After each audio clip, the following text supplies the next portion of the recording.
একদিকে ভ্রমণের স্বপ্ন, অন্যদিকে ভয়াবহ বাস্তবতা। এই দ্বন্দ্বের মাঝে কড়া বার্তা দিল যুক্তরাষ্ট্র। পর্যটনের আড়ালে গোপনে চলছিল মানব পাচার, আর সেই চক্রে যুক্ত ভারতের নামী ট্রাভেল এজেন্সিগুলো। এবার আর রেহাই নয়, ভিসা নিষেধাজ্ঞার চাবুক পড়ল তাদের উপর। মালিক থেকে শীর্ষ কর্মকর্তা কেউই বাদ গেল না।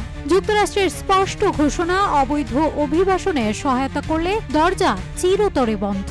অভিবাসন পথে অসাধু ব্যবসার পর্দা ফাঁস হয়ে গেছে। এ যেন আন্তর্জাতিক মঞ্চে এক রুদ্ধশ্বাস নাটকের শুরু মাত্র।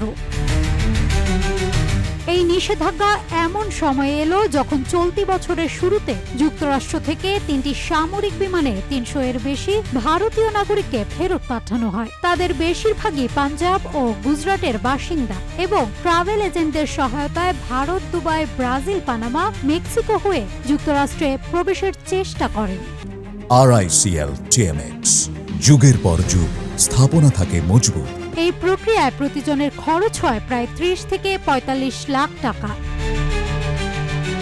বিবৃতিতে জানানো হয়, এই সিদ্ধান্ত মার্কিন অভিবাসন নীতির কঠোর বাস্তবায়নের অংশ এবং অবৈধ কার্যকলাপে যুক্ত ব্যক্তিদের জবাবদিহির আওতায় আনার লক্ষ্যে নেওয়া হয়েছে। যেসব ট্রাভেল এজেন্সি ও সংশ্লিষ্ট ব্যক্তিরা এ ধরনের চক্রের সঙ্গে যুক্ত, তাদের উপর যুক্তরাষ্ট্রের প্রবেশ নিষেধাজ্ঞা জারি করা হয়েছে।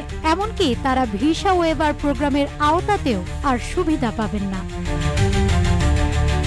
বিশেষজ্ঞদের মতে, বহু ভারতীয় ভ্রমণ সংস্থা দীর্ঘদিন ধরে ভুয়া নথি ও মিথ্যা আর্থিক প্রোফাইল দেখিয়ে অবৈধ অভিবাসনের সহায়তা করেছে। ফলে অনেক অভিবাসী প্রত্যাশী যুক্তরাষ্ট্রে ঢুকে সেখানেই গায়েব হয়ে যান। এসব কার্যক্রমে যুক্তরাষ্ট্রের সীমান্ত নিরাপত্তা ও অভ্যন্তরীণ ব্যবস্থাপনায় চাপ সৃষ্টি হচ্ছে।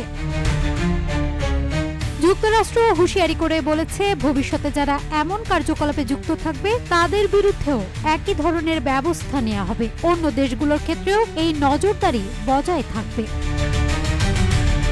এদিকে ভারত সরকার জানিয়েছে, তারা অবৈধ অভিবাসীর বিপক্ষে অবস্থান নেয় এবং যুক্তরাষ্ট্রে থাকা অবৈধ ভারতীয় নাগরিকদের দেশে ফেরাতে প্রস্তুত। তবে এখনো বিষয়টি নিয়ে ভারতের পররাষ্ট্র মন্ত্রণালয়ের পক্ষ থেকে আনুষ্ঠানিক প্রতিক্রিয়া আসেনি। বিশ্লেষকদের মতে, এই পদক্ষেপে দুই দেশের কূটনৈতিক সম্পর্কে নতুন উত্তেজনা সৃষ্টি হতে পারে। মার্কিন যুক্তরাষ্ট্র অবৈধ অভিবাসনে সহায়তাকারী ভারতীয় ট্রাভেল এজেন্সির বিরুদ্ধে ভিসা নিষেধাজ্ঞা জারি করেছে। 19 মে দেশটির পররাষ্ট্র দপ্তর এক বিবৃতিতে জানায়, যারা সচেতনভাবে মানব পাচার ও অবৈধ অভিবাসনের সহযোগিতা করছে তাদের বিরুদ্ধে এই পদক্ষেপ নেওয়া হয়েছে। নাজ হাতুলতোয়া, রূপালী বাংলাদেশ।